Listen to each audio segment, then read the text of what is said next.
Muy bien, hermanos, bienvenidos, bienvenidos. Hoy estamos concluyendo el curso de Introducción al Nuevo Testamento, clase 9, y hemos ya pasado por varios libros del Nuevo Testamento. Vamos a seguir. En este caso vamos a estar hablando un poquito sobre la teología del Nuevo Pacto. La teología del nuevo pacto, es decir, a un entendimiento teológico de lo que el nuevo pacto significa, ¿no? En esta clase, la clase final, vamos a ver algunos puntos claves en relación al nuevo pacto. Recuerden que el nuevo pacto fue profetizado, fue anunciado proféticamente antes de la venida de nuestro Señor Jesucristo. Esto, diríamos, es la consumación de la promesa divina en la sangre de Cristo y la gloria de una relación redentora definitiva. En primer lugar, hablar del nuevo pacto es entrar en el corazón mismo de lo que es la consumación redentora revelada en el Nuevo Testamento. Algo que debemos entender es que no se trata de un tema secundario ni de una categoría meramente académica. El nuevo pacto constituye una de las realidades más gloriosas, decisivas y transformadoras de toda la revelación bíblica, porque en él contemplamos la transición definitiva entre la sombra y la sustancia, entre la promesa y el cumplimiento, entre las figuras temporales del antiguo pacto y la obra perfecta de Cristo, quien es el cumplimiento, ¿no? El iniciador y consumador de este nuevo pacto. El nuevo pacto no puede ser entendido como una improvisación de Dios, ni como una solución de emergencia ante el fracaso del hombre. Así no debe ser entendida.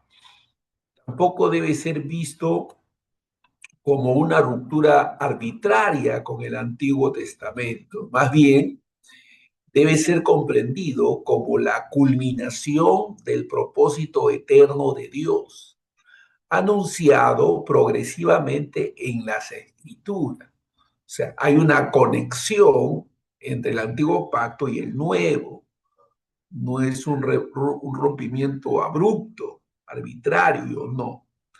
El Nuevo Testamento, el Nuevo Pacto es la consumación, el cumplimiento de todo lo anunciado en el Antiguo Pacto, anuncio que se hizo progresivamente en las Escrituras, ¿no? Este anuncio fue prometido por los profetas y establecido definitivamente en la persona y obra de Jesucristo. Dios siempre ha tratado con su pueblo en el marco de su iniciativa soberana. La salvación nunca ha sido el resultado de un esfuerzo autónomo del hombre para subir hacia Dios. Siempre ha sido Dios descendiendo en gracia, revelándose, prometiendo, llamando, manteniendo y sosteniendo. El lenguaje del pacto expresa precisamente esa condescendencia divina. Dios se relaciona con el hombre no sobre la base de negociaciones entre iguales, sino sobre la base de su propia voluntad, su propia fidelidad y su propio propósito redentor. El nuevo pacto, por tanto, no es simplemente otro pacto, en una secuencia fría de acuerdos religiosos. Es la expresión madura, plena y definitiva del designio salvador de Dios en Cristo. En Él, en Cristo, las promesas alcanzan su forma consumada. El perdón es otorgado de manera plena. La ley es escrita en el corazón. El Espíritu es dado como presencia permanente. La mediación de Cristo sustituye para siempre el sistema imperfecto de sacrificios repetidos. Y el pueblo de Dios entra en una relación de comunión real, viva y definitiva con su Señor. Cuando nuestro Señor resucita, asciende a los cielos, la iglesia comienza la propagación, la proclamación del Evangelio, la difusión de este nuevo pacto. Hebreos, el libro de Hebreos nos muestra que la comunidad judía seguía en el proceso de sacrificios, de ceremonias, es decir, que no había entendido el nuevo pacto en el cual la iglesia, Dios, y había empezado y habíamos entrado con la presencia de Cristo, el Dios encarnado. Es ya en el año 70 que el templo es destruido, las ceremonias son caducas, ya no hay templo donde ofrecer sacrificio, donde llevar a cabo las ceremonias. Entonces todo eso es roto en el año 70. Y entonces hay un mayor énfasis en la obra redentora entre los gentiles y también un alcance hacia los judíos, pero esta vez solo a través del Evangelio, aunque hasta el año 70 corrían de manera paralela, ya que el pueblo como pueblo judío todavía no había entendido. Muchos creyentes viven la vida cristiana sin comprender la gloria del nuevo pacto. Aman a Cristo, pero no siempre perciben cuán radical, profunda y definitiva es la obra que Él ha inaugurado. Entender el nuevo pacto ensancha el alma, afirma la seguridad y fortalece la adoración. Para comprender adecuadamente el nuevo pacto, debemos reconocer que la escritura entera se desarrolla en un marco pactual. Dios no revela su plan de redención como una serie de eventos desconectados, sino como una historia unificada, marcada por promesas, compromisos divinos, señales visibles y relaciones establecidas por su propia palabra.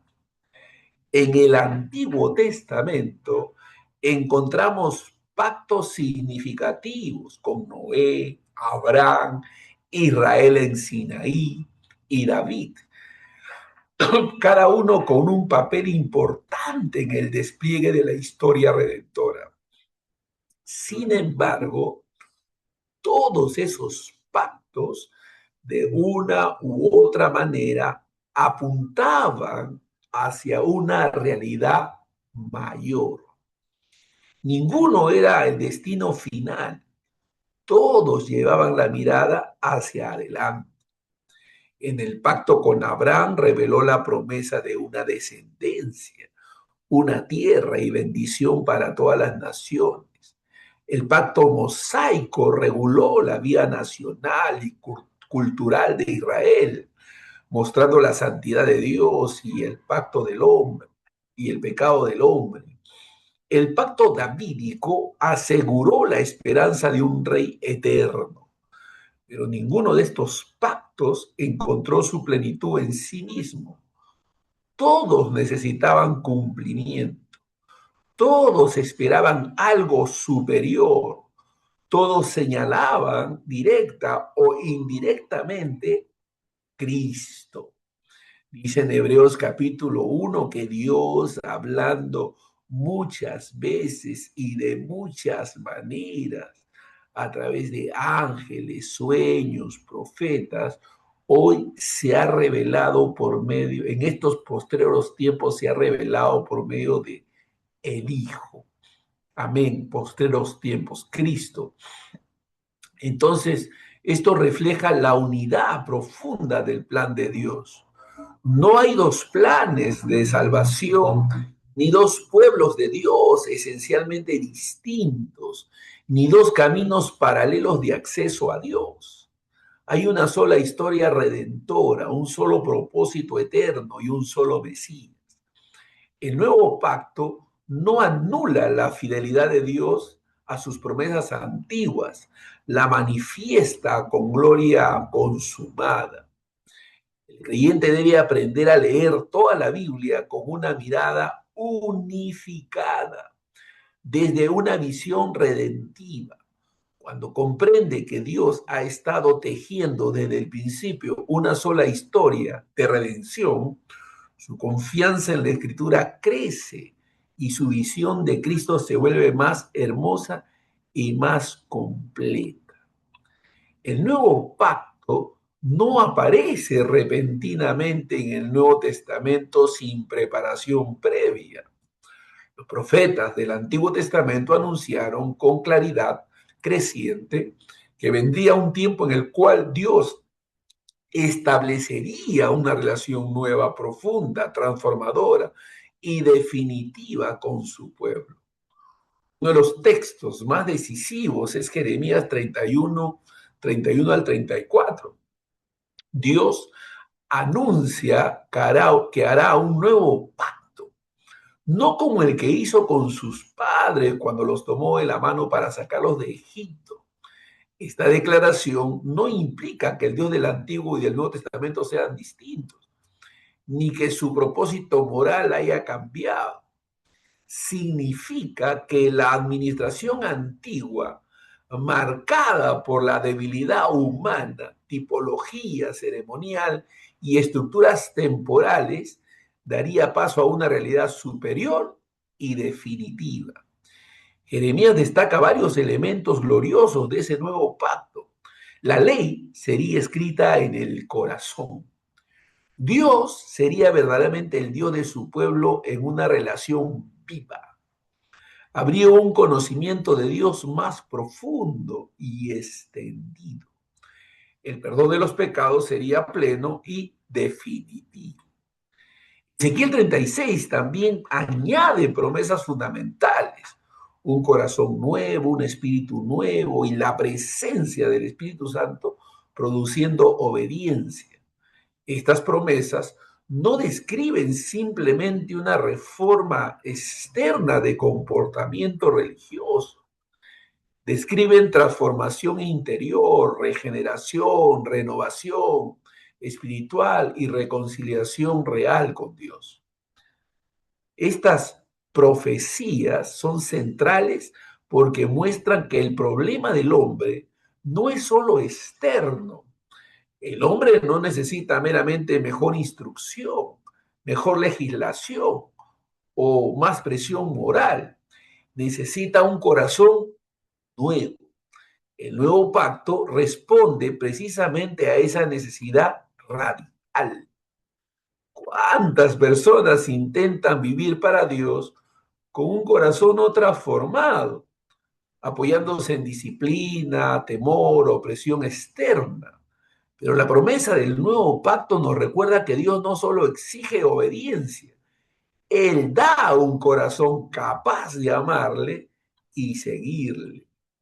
Una parte esencial de las verdades del nuevo pacto consiste en comprender la insuficiencia del antiguo sistema ceremonial para perfeccionar al adorador.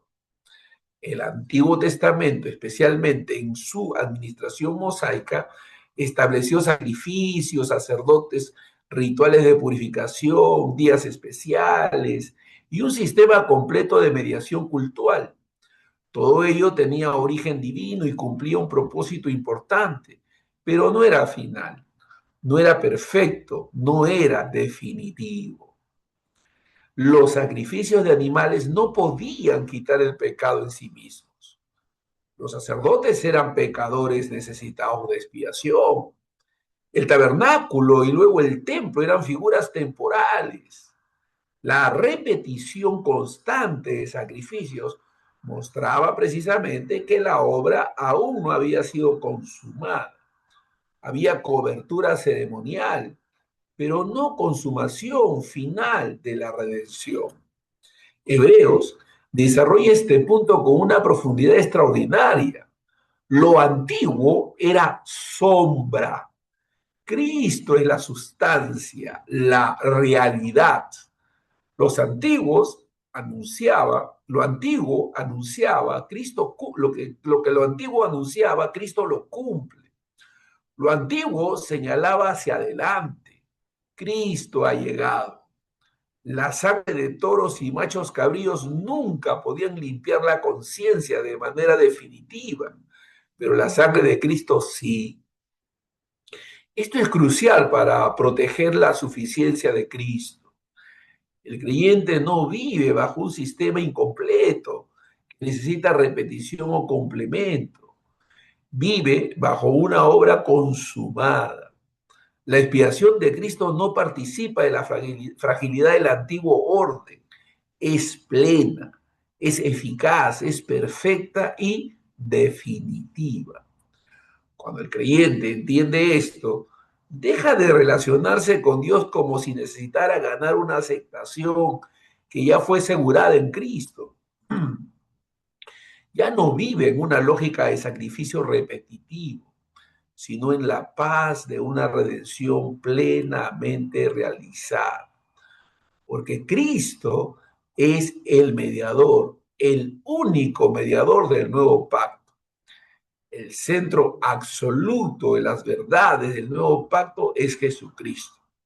El nuevo pacto no existe independientemente de él. No es simplemente una nueva etapa espiritual ni una atmósfera distinta en la historia religiosa. Es una realidad inaugurada por la sangre, la obediencia, la muerte, la resurrección y la exaltación de Cristo. En la última cena, Jesús toma la copa y declara que es el nuevo pacto en su sangre. Con esta afirmación, nuestro Señor conecta de manera explícita su muerte inminente con el cumplimiento de las promesas proféticas. Su sangre no es meramente ejemplo de entrega, es sangre pactual, es el fundamento legal, redentor y definitivo de la nueva relación entre Dios y su pueblo. Cristo es el mediador perfecto porque reúne en sí todo lo que el antiguo orden no podía ofrecer. Él es el verdadero hombre y verdadero Dios. Él es el sacerdote perfecto y sacrificio perfecto. Es obediente sin pecado. Es intercesor perpetuo. Es garante de una mejor alianza. La mediación de Cristo es exclusiva y suficiente. No existe otro mediador ni una cadena de mediadores complementarios. No existe otra sangre que pueda establecer paz con Dios. No existe otro sacerdote cuya obra deba añadir a la suya.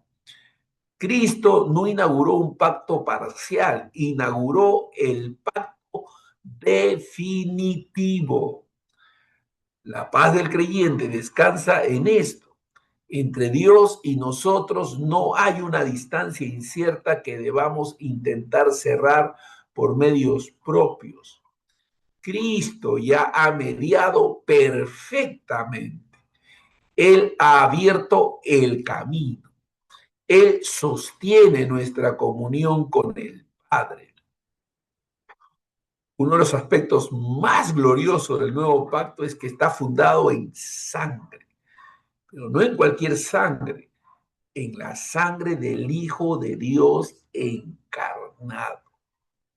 Esta sangre no tiene un valor meramente simbólico, tiene eficacia redentora real, limpia la conciencia, satisface la justicia de Dios, sella la reconciliación y garantiza el perdón definitivo de los pecados.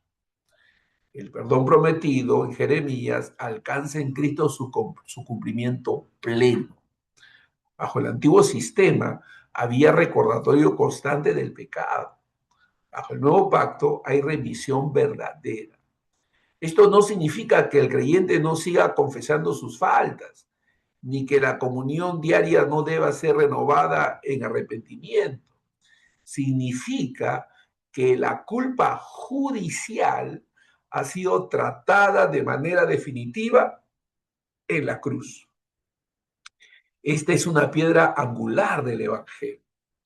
El perdón no descansa en la intensidad de nuestra constricción, ni en la duración de nuestras penitencias, ni en el peso de nuestras promesas de mejora.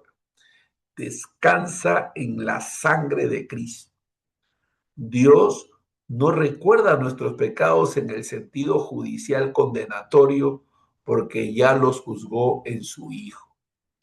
Esta verdad produce una libertad santa, no una libertad para pecar, sino una libertad para acercarse a Dios sin terror servil, con confianza humilde, sabiendo que el castigo fue sobre Cristo y que la deuda fue cancelada plenamente.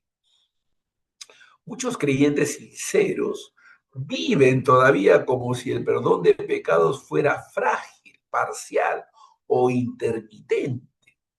Pero el nuevo pacto proclama algo glorioso en Cristo. El perdón es real, pleno y fundamentado en una obra que no necesita repetirse. Uno de los distintivos más hermosos del nuevo pacto es la internalización de la ley de Dios. Jeremías no dice que la ley sería abolida en el sentido de que ya no importaría la voluntad moral de Dios. Dice que sería escrita en el corazón.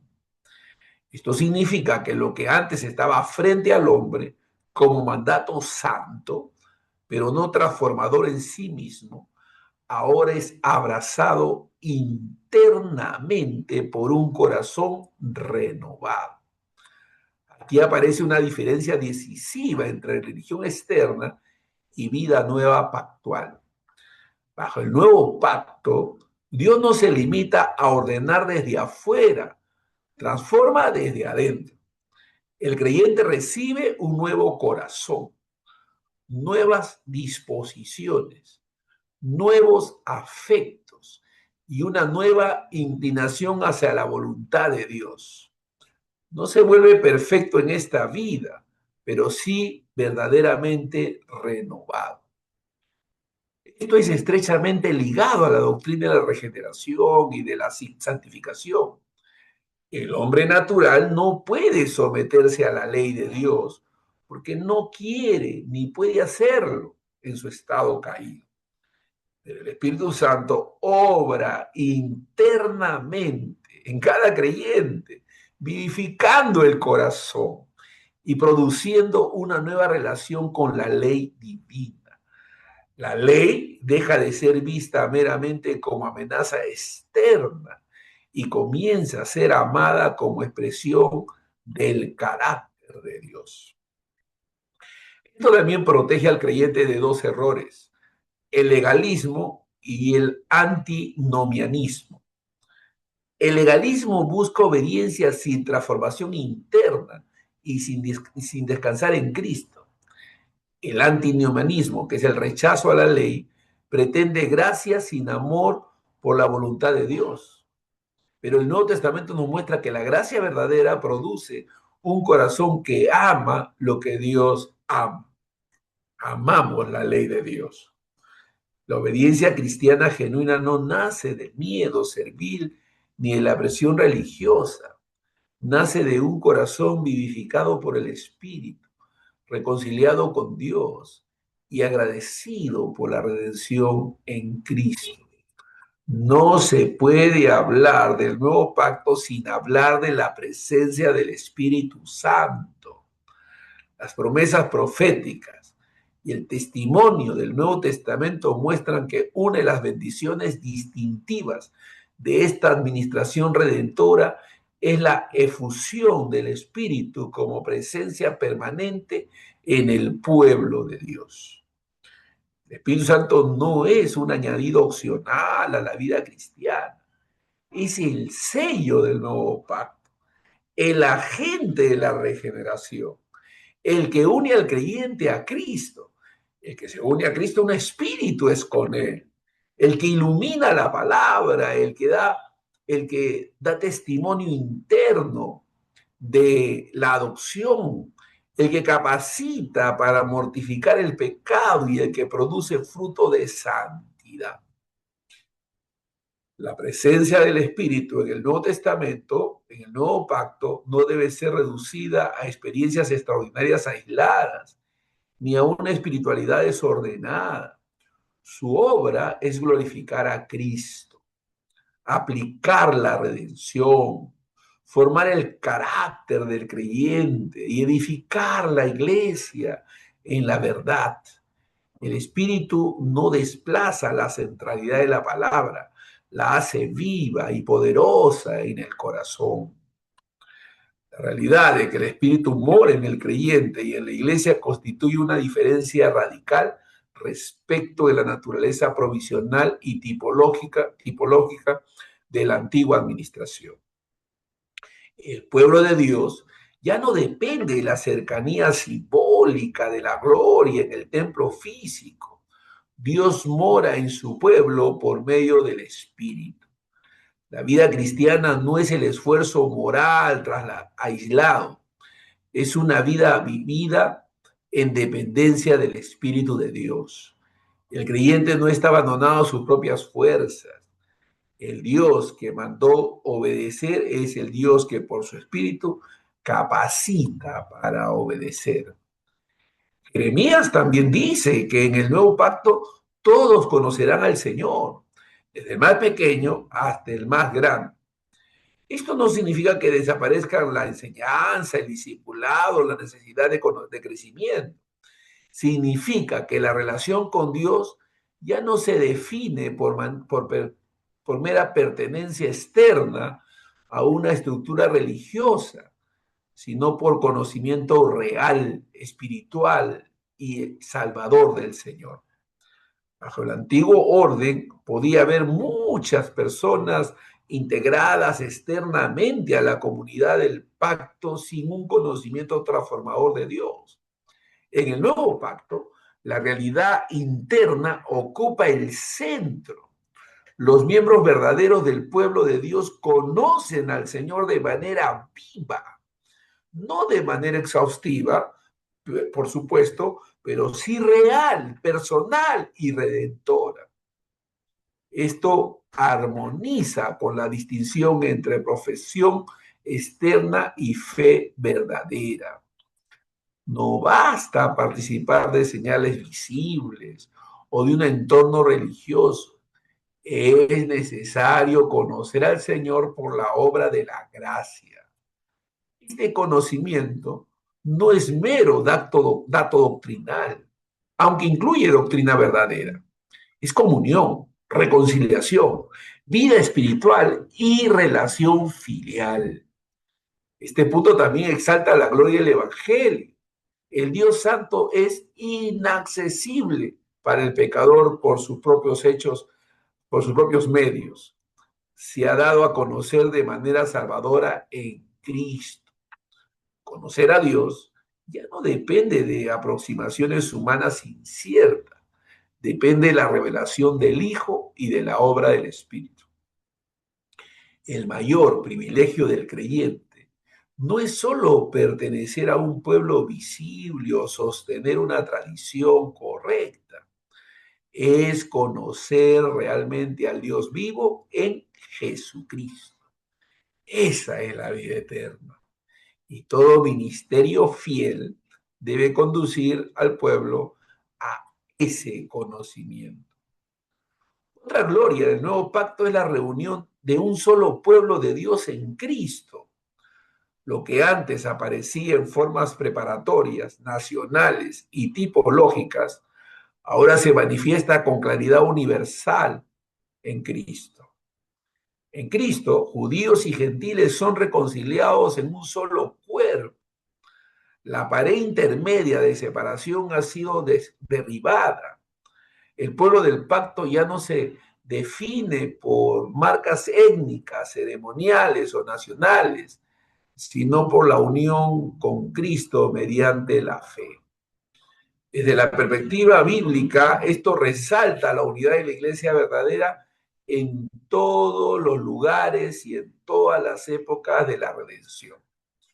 No existen dos pueblos redentivos con dos destinos diferentes en el sentido soteriológico. Hay un solo pueblo salvo por la gracia, redimido por el mismo Cristo, heredero de las mismas promesas cumplidas en él. Esto también da al nuevo pacto una dimensión misionera gloriosa. La bendición prometida a Abraham se expande ahora a todas las naciones. El reino avanza más allá de las fronteras de Israel. La iglesia no es una comunidad étnica restringida, sino una asamblea redimida de toda lengua, tribu y nación. La iglesia debe cuidarse de todo orgullo sectario, étnico o cultural.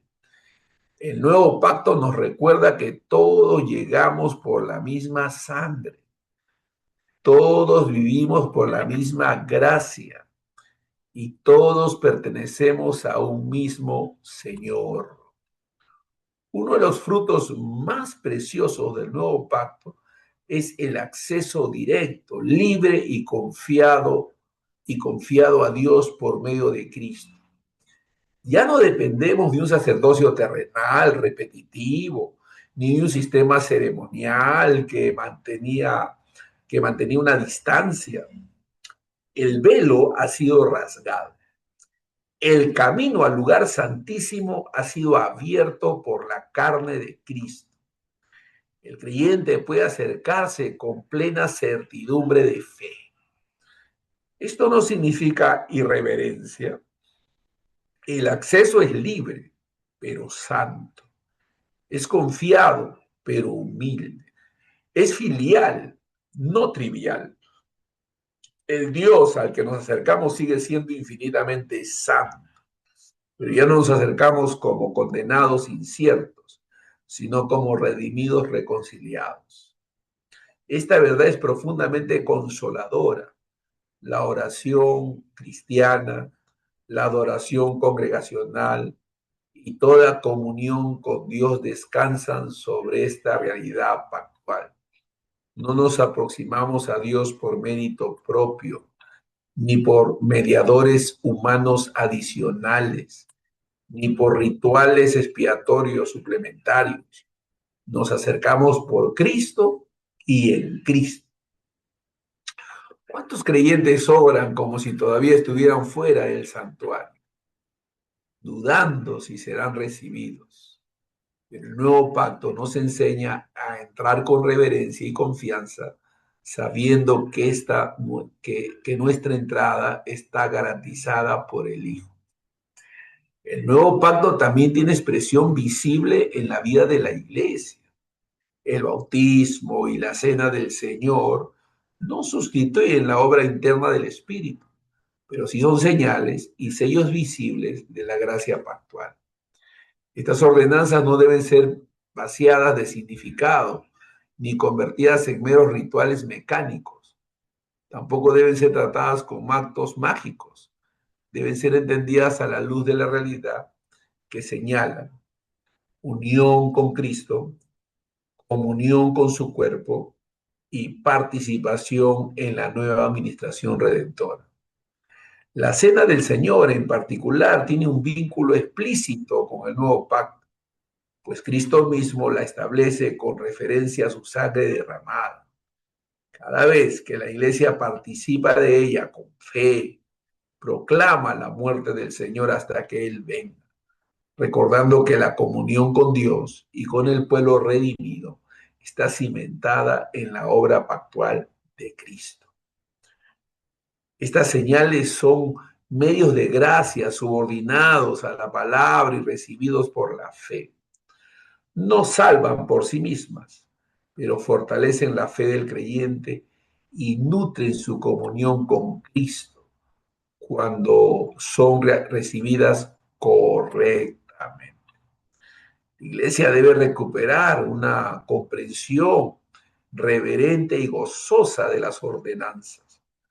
No son tradiciones vacías, sino testimonios visibles de la realidad gloriosa del nuevo pacto establecido por la sangre del Señor. Que el Nuevo Testamento sea superior no significa que pueda ser tratado con liviandad. Al contrario, cuanto mayor la luz, mayor la responsabilidad. Hebreos insiste en esto con solemnidad. Despreciar la gracia, endurecerse bajo un mejor pacto, menospreciar la sangre del mediador o volver el corazón atrás constituye una gravedad inmensa. Esto no contradice la seguridad del creyente verdadero, más bien subraya la seriedad de vivir en el ámbito de una revelación tan plena. El nuevo pacto es glorioso, pero no trivial. Es libre, pero no liviano. Quien ha sido realmente alcanzado por esta gracia no la usa como excusa para el pecado, sino como motivo para la reverencia, la adoración y la perseverancia. La gracia no debe producir descuido, sino gratitud profunda y temor reverente. El creyente del nuevo pacto vive con gozo, pero también con una conciencia santa de la grandeza del privilegio recibido. Aunque el nuevo pacto ya ha sido inaugurado plenamente en Cristo, todavía esperamos su consumación final en la gloria. Ya tenemos perdón, pero aún aguardamos la plena erradicación del pecado. Ya conocemos a Dios realmente, pero aún esperamos verle cara a cara. Ya tenemos el Espíritu como garantía, pero aún suspiramos por la redención total de nuestro cuerpo y de la creación, de toda la creación. Esta tensión entre el ya y el todavía no es esencial para una comprensión bíblica y reformada del nuevo pacto. No vivimos en mera expectativa vacía, porque el cumplimiento ya ha comenzado, pero tampoco vivimos en la plenitud final todavía. Caminamos por fe, nutridos por las bendiciones ya presentes del nuevo pacto y sostenidos por la esperanza segura de su consumación perfecta. El creyente puede vivir con profunda esperanza. Lo que Dios comenzó en Cristo no quedará a medio camino. El nuevo pacto no terminará en frustración. La sangre que lo inauguró garantiza también su consumación gloriosa. El nuevo pacto nos lleva al centro mismo del Evangelio y a la gloria madura en la revelación del Nuevo Testamento. En él contemplamos el cumplimiento de la promesa, la suficiencia de Cristo, la eficacia de su sangre, la renovación del corazón, el don del Espíritu, el acceso libre a Dios y la formación de un pueblo redimido que vive en comunión verdadera con su Señor. Nada de esto descansa en la capacidad humana. Todo reposa en la iniciativa soberana de Dios, en la obediencia perfecta del Hijo y en la obra poderosa del Espíritu Santo. El nuevo pacto no es una mejora parcial del antiguo sistema, es la consumación redentora anunciada por los profetas y establecida definitivamente por el mediador perfecto. Qué descanso para el alma saber que no vivimos bajo sombras, sino bajo la realidad cumplida en Cristo. Qué consuelo saber que el perdón es real que el corazón puede ser transformado, que el Espíritu mora en nosotros y que el acceso a Dios ha sido abierto de una vez para siempre. Aleluya. Qué esperanza saber que todo esto no depende de nuestra fuerza, sino de la fidelidad del Dios que prometió y cumplió. Que la iglesia viva a la altura de esta gloria, que no regrese mental ni espiritualmente a una religión de distancia, temor servil o mérito propio. Que camine en la libertad santa del nuevo pacto con reverencia, gratitud, obediencia y gozo. Que cada creyente pueda decir con certeza humilde y adoradora: en Cristo, Dios ha hecho conmigo un mejor pacto, eterno, firme y sellado con sangre perfecta. La iglesia es la expresión de comunión de este nuevo pacto. El pueblo redimido, unido a Cristo y llamado a reflejar su gloria en el mundo. Hablar de la iglesia es hablar de una de las obras más gloriosas de Dios en la historia redentora.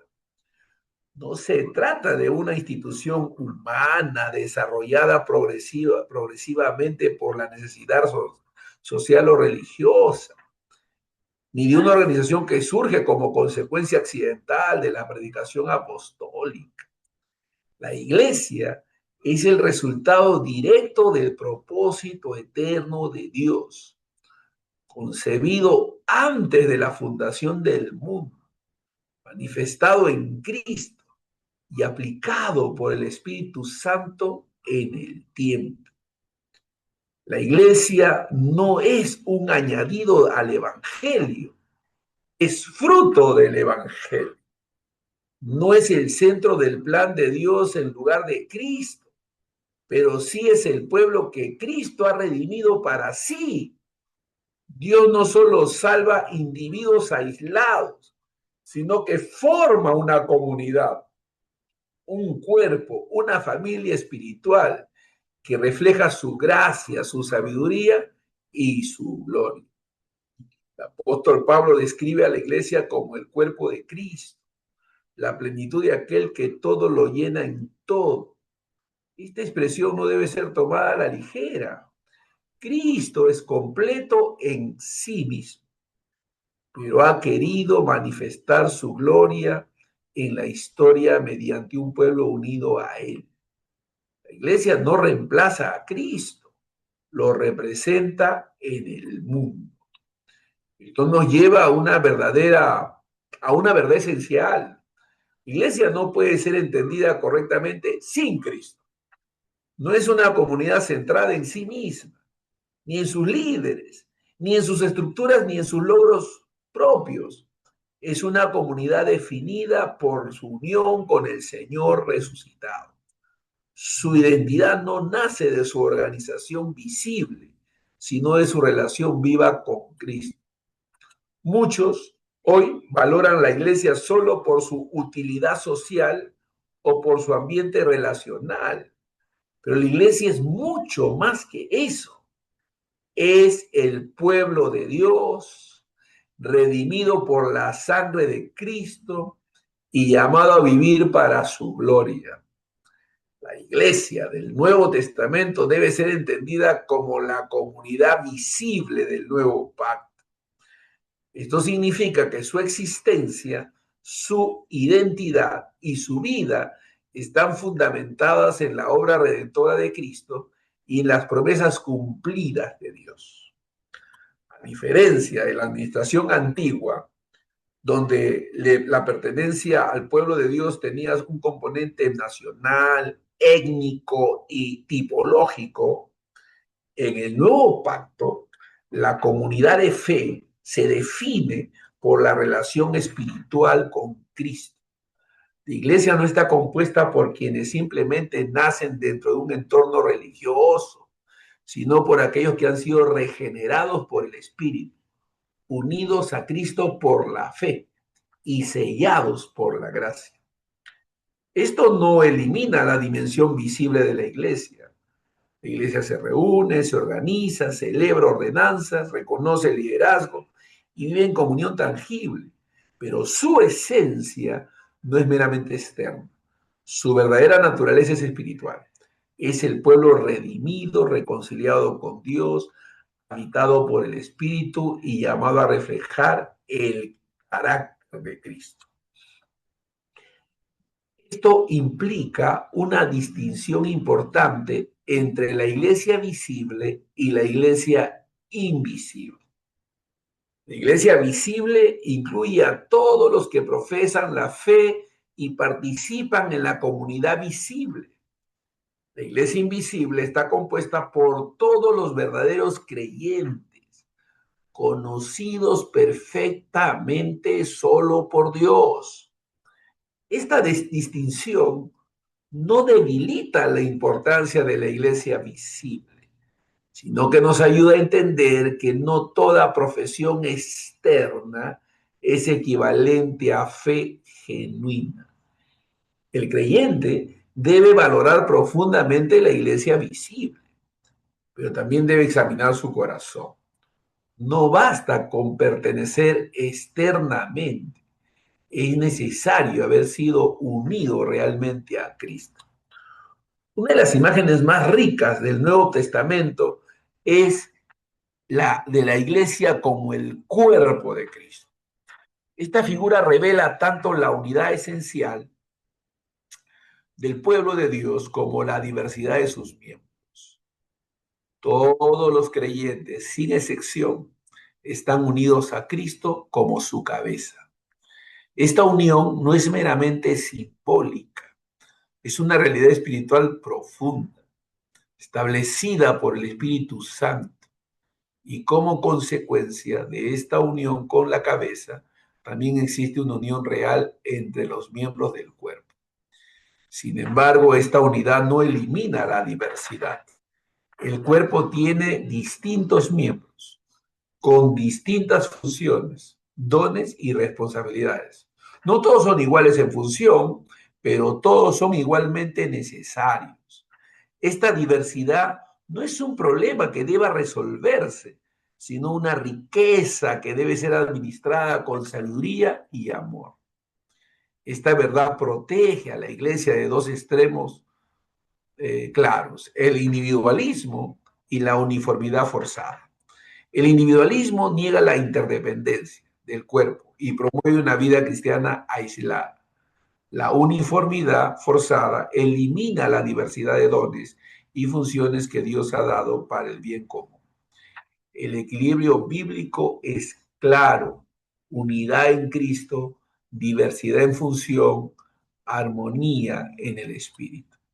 El creyente no puede vivir la fe de manera aislada, necesita al cuerpo y el cuerpo necesita de él. La vida cristiana es personal, pero no individualista. Otra imagen profundamente pastoral es la de la iglesia como familia. Dios no solo salva, nos adopta, nos introduce en una relación filial con Él y al mismo tiempo nos une con hermanos en Cristo. Esta realidad transforma radicalmente la manera en que los creyentes se relacionan entre sí. Ya no se trata simplemente de convivir con otros que comparten ideas religiosas similares. Se trata de vivir como familia, marcada por el amor, el perdón, la paciencia, la compasión y la mutua edificación. El amor fraternal no es opcional, es una evidencia de la vida nueva. El apóstol Juan afirma que quien ama a Dios debe amar también a su hermano. Pablo exhorta a soportarse unos a otros en amor. Pedro llama a amarse entrañablemente. Todo el Nuevo Testamento converge en esta verdad. La vida en comunidad es el reflejo visible del Evangelio. Este amor no es sentimentalismo superficial, es el fruto del Espíritu. es una expresión concreta de la gracia que hemos recibido. Así como Dios nos ha perdonado en Cristo, estamos llamados a perdonar. Así como hemos sido amados sin mérito, estamos llamados a amar sin condición. Una iglesia donde no hay amor fraternal puede tener estructura, doctrina externa y actividad, pero carece de una de las evidencias más claras de la obra del Espíritu. El Nuevo Testamento también presenta a la iglesia como el templo de Dios. Ya no se trata de un edificio físico localizado en un punto geográfico específico, sino de una comunidad viva donde Dios habita por medio de su Espíritu. Esto tiene implicaciones profundas. La presencia de Dios ya no está asociada a un lugar santo en el sentido antiguo, sino a un pueblo santo, donde la iglesia está reunida en Cristo. Allí está la presencia de Dios de manera especial. Esto también implica una llamada a la santidad. Si la iglesia es el templo de Dios, entonces debe reflejar la pureza, la reverencia y la separación del pecado que corresponde a la presencia divina.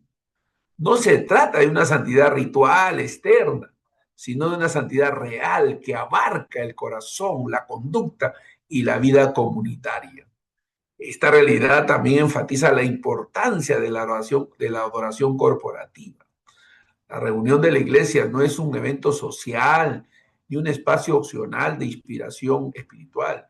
Es el encuentro del pueblo de Dios en la presencia de Dios, bajo la palabra de Dios, para la gloria de Dios. El creyente debe ver la iglesia no como un lugar más en su agenda, sino como el espacio donde Dios ha prometido manifestar su presencia de manera especial en medio de su pueblo. Una característica fundamental de la iglesia del Nuevo Testamento es su relación con la palabra de Dios. La iglesia no se define por experiencias subjetivas, ni por tradiciones humanas, ni por tendencias culturales. Se define por su sometimiento a la escritura. Desde el inicio, la iglesia perseveraba en la doctrina de los apóstoles.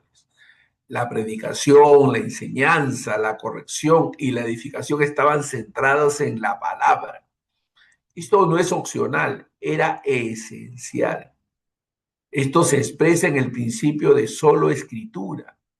La escritura es la autoridad suprema en la vida de la iglesia. No significa que no existan tradiciones, confesiones o enseñanza pastoral, sino que todo debe estar subordinado a la palabra inspirada. Cuando la iglesia se aleja de la escritura, inevitablemente se desvía. Puede mantener formas externas, pero pierde su esencia. Pero cuando la palabra ocupa su lugar central, la iglesia es edificada, corregida, fortalecida y dirigida con claridad. Una iglesia fuerte no es aquella que tiene más recursos o más actividad, sino aquella que está profundamente arraigada en la palabra de Dios. Ahora, la iglesia no existe para sí misma, ha sido llamada, reunida y equipada para cumplir una misión: proclamar el Evangelio de Jesucristo hasta los confines de la tierra.